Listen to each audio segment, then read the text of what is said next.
Hi, this is Catherine Lang-Cline, and this is The Secret Art of Business. And my guest today is Tanner Link with Link Asset Management, which it already sounds like it's full on left brain.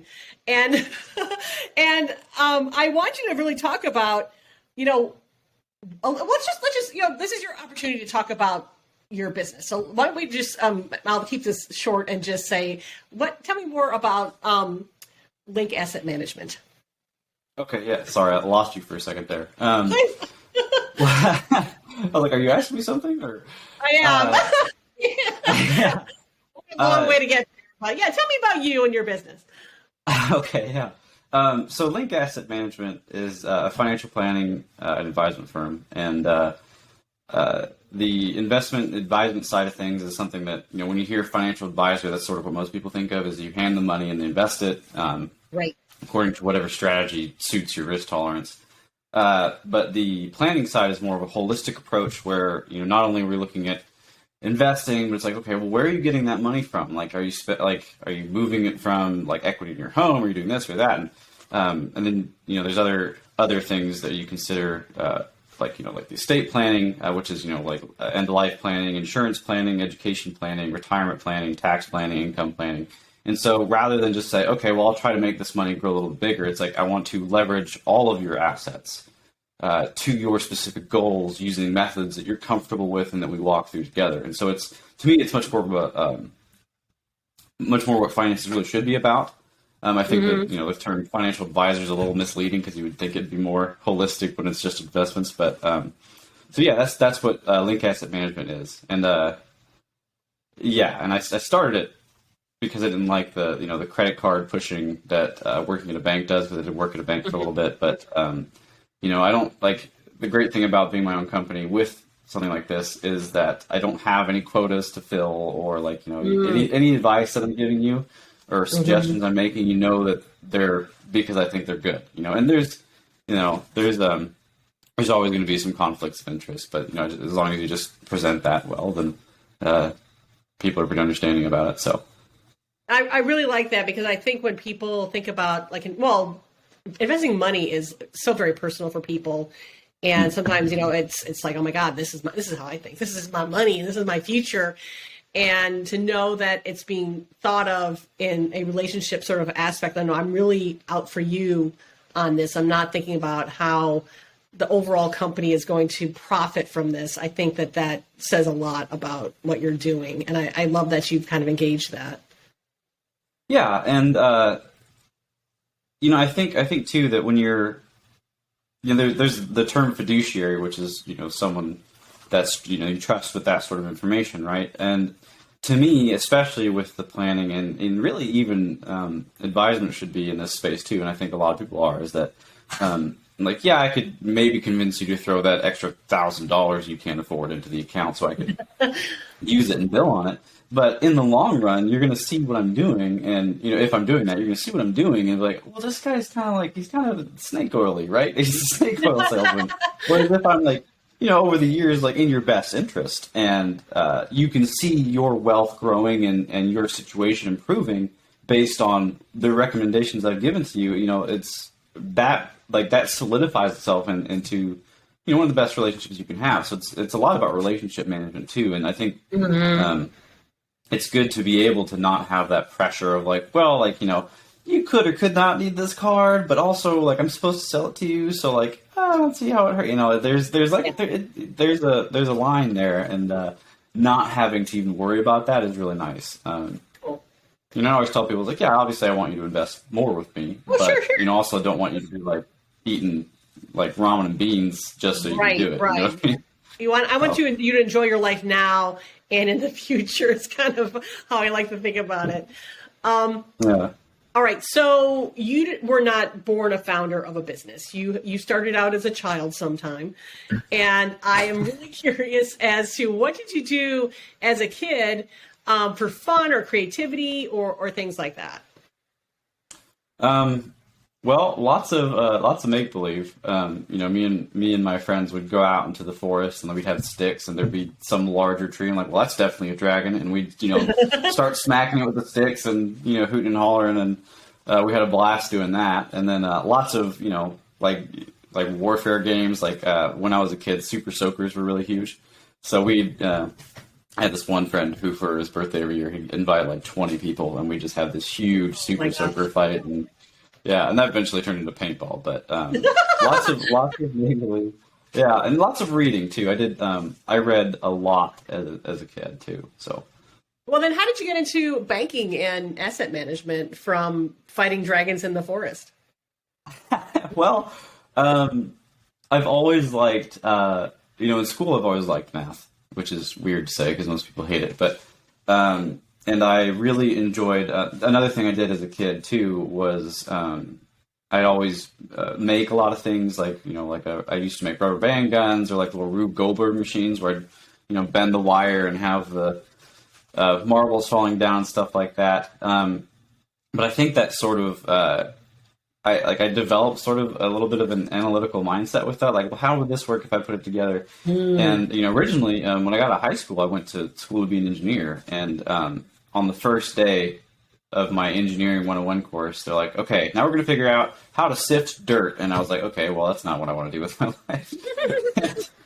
And then after joining the military, after some, curves in the road, I was doing something I really didn't like. And I was like, well, how can I just not work? How could that be a thing? And so I started to look into, you always hear these sensational accounts of like, how people are making so much money. So I started to read into like rentals and sort of thing. Oh, yeah. And I actually got my real estate license while I was in. And turned out that I didn't like that. And as you might imagine with the credit card thing, I'm not a salesman-y guy. I don't like that. But I did really like the numbers side of like, well, how much home, can somebody afford? Like, how can, like, if I'm calculating your loan, like with your income, like what's your debt to income ratio and all this stuff. Like, I really like that portion of it. And so that led to me, when I got out, getting into the bank and eventually, finding out what an investment advisor was and what a financial planner was. And then so I really found that I really liked that creative problem solving of, I always love crunching the numbers. That's a weird, fun thing for me. But a lot of it too is finding that route that's like, okay, given that you have these parameters, here are solutions that we could use for those. And, the more I learn, the more tools I get for that. Right now I'm currently going after my certified financial planner, CFP. And that's been hugely beneficial. So, it was definitely a windy road, I guess, long story short. No, I think those make the best stories. When people are just trying to, figure out where they fit in and what their strength is. And I think you've kind of incorporated a lot of what you love into, essentially your own company. I mean, I was very similar in that I felt that I was always a terrible employee. So I had to start my own company. I mean, I had no other choice. Right. Yeah. Well, and, my dad worked. I believed in, Yeah. Well, it's, I'd always be a really good employee until I got bored. And then I was like, okay, well, and then I'd start to see the flaws in what they were doing that I didn't like. And, right. I would just get bored and be like, okay, well, here's all these things I really don't like about this, but I can't do anything to improve them unless I commit like 10 years to this company. I'm not sure I want to do that. Right. So, right. Yeah. And I think that is definitely not only an entrepreneurial mind, but a little bit of a visionary mind too, where you see things it's very clear to me. I don't understand why these people can't understand why we should make these changes. I think too that when you have a really large corporation, and like we spoke a little bit earlier about like pushing the credit cards to people that don't need them. I think that when you're larger corporations, as banks in a sense has to be, the people who are making the real decisions sort of lose sense of what's going on. They don't have their ear to the ground, and so they start to lose out on like what benefit they really are providing to clients. Like, and I see this with a few banks now, but like, the bank that I worked at, we had a free checking account, like no hooks, like really no hooks or strings or anything like that, and I was like, wow, this is great. Like getting people in all the time. And then that was the number one like sales thing, because people come in for a free account. And they're like, well, this credit card looks pretty okay too. And I wouldn't have to prompt them or anything, But then because they're like, oh, well, everybody's charging fees and we want that, right? So then they got rid of that account. and made every account have some sort of monthly balance for a fee. There's the account opening's like that big, right? And so then people stopped coming, and they eventually had to close the location. So oh my goodness. Yeah, I mean, and anyway, so the larger the corporation gets, the less they realize what's happening on the ground, and so that's why you have a business cycle, right? So I think kind of what you were talking about, resonates with a lot of people, and that they really have a passion for something, but yet they're not a salesperson. It's like, this is something I truly believe, and I think I can truly help people, but I'm not gonna, talk you into it if you don't believe it too, sort of thing. And if they don't, have the same passion, then I think it's, like I said, it feels very false and fake and things like that. And I try really hard to maintain, my contract, because I do have my clients sign a contract saying like I'm paying for these services and that sort of thing. But I've maintained that they can cancel any time, and it's not like I've got you now for a year. It's like I'm doing work, I got to get paid, right? But if you decide that this isn't valuable to you, you can just cancel, and then no harm, no foul, and that helps me be more genuine, because I'm not like it helps me not have that feeling of like gotcha, because I do feel that way when I sign on a new client, but it's not because I like captured them. It's because it's like I convinced you that I convinced you to give me a shot, and more often than I find, like once I get a client on board and they're like, wow, this is like way more valuable than I was thinking it was. Like I'm super glad. You can only explain so much of what you do to someone, in such a short time. I get super excited knowing that I'm going to be able to help somebody. They're giving me a chance to help them, because like I said, I believe in what I do so much, and now I get this great opportunity, and I can definitely see that that's a little bit of your sense too. It's like, it's each client is kind of a gift in a way, and you get to help them, And, I love, again, that you basically had to kind of create your own vision of how you wanted this to be by, creating your company. But while building a business takes a lot of, effort and a lot of thinking and a lot of, planning and things like that. And you're definitely in a field that is just completely left-brained. You do escape from that with Dungeons and Dragons, which is what really piqued my interest with you, because that is like so right-brained. And it's, like I said, you start here and then you're also way over here, which is awesome. So let's talk a little bit about that. How did you first get involved in Dungeons and Dragons? Shoot. So who was your gateway person? Who was your dealer? Yeah, who was the dealer?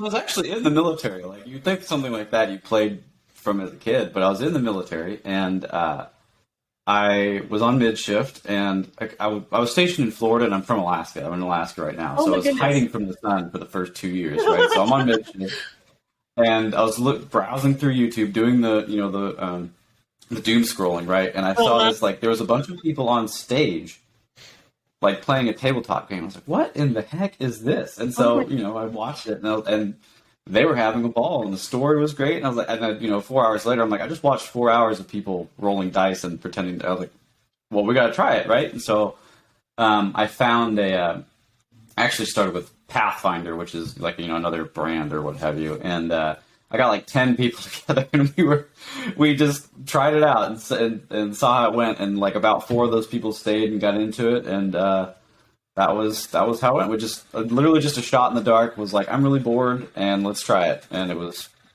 lifelong passion now. That's funny. How many years has it been now? Oh shoot. I think 10 now. I think that was that was probably 23, 20 or 12, 14. Yeah, it's been a while. It's it's something that's always evolving, right? Because absolutely. And I've always ran the game, and it's never, if you were to play a video game, you beat it, and it's like, all right, well, that's the story, and now it's done, and I got to wait, for the next one to come out. But with especially running the game, we can play a session, and you play for 4 hours or something like that, and then I'm like, okay, now I have all these, all those mind-blowing ideas about like when you start a business and you have all these great ideas. It's like you get like a refresh of that muscle each time, because this player might have done this crazy thing that you weren't expecting, and that leads to all these ideas that you could write about. And it's definitely like a refresh of the of that explosive idea muscle. So if it's not obvious for a lot of people, you've gone full circle to fighting the dragons back in the forest. Yeah, definitely. Yeah, So you're able to somehow work that into your life, which I think is awesome. Kind of keep that spirit alive. How do you think that doing that helps your business? Well, I think a lot of it is, there's always like the unplug aspect, right? But a lot of it is when I'm like as an expert, like any expert, not just a financial expert, you're oftentimes trying to explain things in a way to a client that makes sense for them, right? And so similarly, if I'm running a game of Dungeons and Dragons, and I'm like, okay, so you guys all come into a room, like there's water dripping down the cobblestone walls, and it's making all these shrieks. Like there's a path to your left, and then up around the corner, there's a path to your left and your right, and it's like, and so maybe a player will be like, wait, how many paths are there? So then I have to back up and say like, okay, and re-explain it, right, in a way, and in a different way, so that they will understand. And similarly, in finance, I often joke that finance is overcomplicated, so people have job security, report through IRS stuff or whatever. There's all sorts of complications that hardly make sense. But you oftentimes have to sit back and be like, okay, so here's my plan for you, and here is why, and here are these concepts that we're using, and some people have never even heard of what a retirement account is, or what the difference between like a traditional Roth is, and that's okay. That's what my job is, right? Is to say, okay, so here's what the difference between these two accounts is, and what's great about it is because I love it, I don't mind going back and explaining for an hour this concept, and it's kind of it's refreshing in a way too, because sometimes you run into people who are like, well, I know exactly what you're talking about. It's like, all right, well, you explain it to me then. But more often than not, I get people who are like, okay, so what is that? Yeah. But more often than not, I get people that need explaining, and so it helps to practice that going back and explaining it in a novel way. And so that helps a lot. But then also, ultimately, Dungeons and Dragons is just a set of rules, and so the players are constantly poking at the rules to see, like, wait, can I do this? Because that's really powerful. I can kill the dragon way faster if I combine this ability with that ability, right? And similarly, it's like, right. If we combine the fact that you're, if we use your rental and you're managing your tenants and you qualify as an active participant, then you can do this, and it's sort of a similar rule poking exercise too, which right. And then I get to paint all the little minis and the terrain and stuff, which is always fun too. That's always fun too. Yeah. I love that because in a way it is kind of utilizing your storytelling skills to explain to people what path to take, for lack of a better term.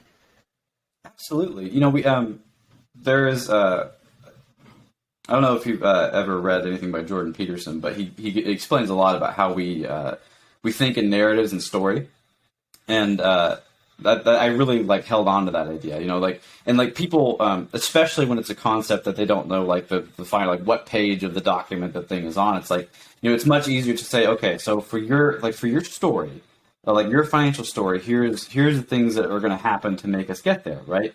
And that helps a lot. That storytelling aspect really is useful.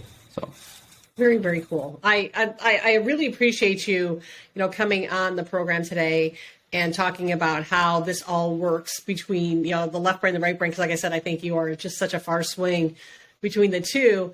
And I think if anything, I think it helps people too to understand a little bit kind of about finance too, like how, if anything, they should be having their financial advisor, if they're not contacting you, of course, to kind of explain, how does this story go for me? Or here is my story, and how is the story going to end, or what path are we taking to be to obviously be the most unscathed, but yet to have a little bit of adventure along the way too, because we do want all of our finances to do really well, and sometimes that is a little riskier. Taking maybe a little riskier path.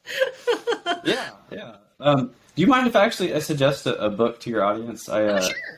On the storytelling side of things. So there's a book called Richest Man in Babylon, and it's it's, you know, you're not going to get into like options or derivatives or anything like that, but it's talking about some real basic concepts. And for me, it was pretty revolutionary because it told a lot of like, you know, how do you get out of debt, or like how does interest work, you know, but it's doing it in the setting of ancient Babylon.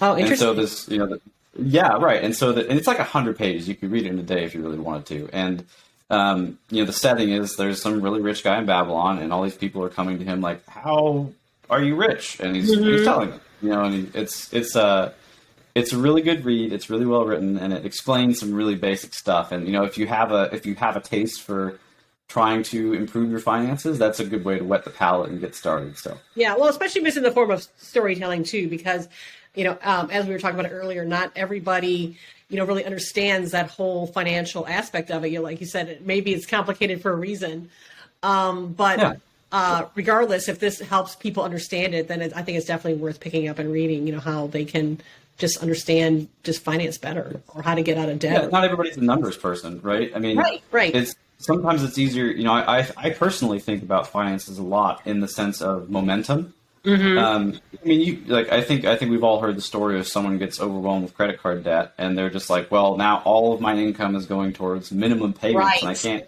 you know, and so that's a negative momentum, right? That requires more inertia to get through. But on the flip side of that, if you've got momentum with your finances, you're putting stuff in savings. You know, if something happens, you can pull from your savings, and it doesn't slow down your big overall plan.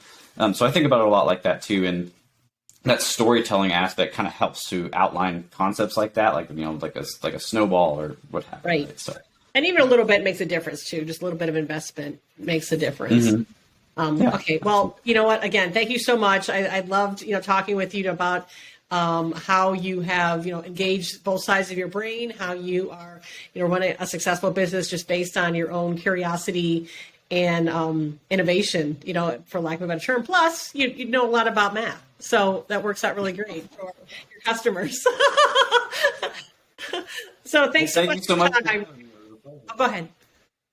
Oh, I was just saying thank you for having me. It was a pleasure. Oh, it was my pleasure too. Thank you so much. Yeah.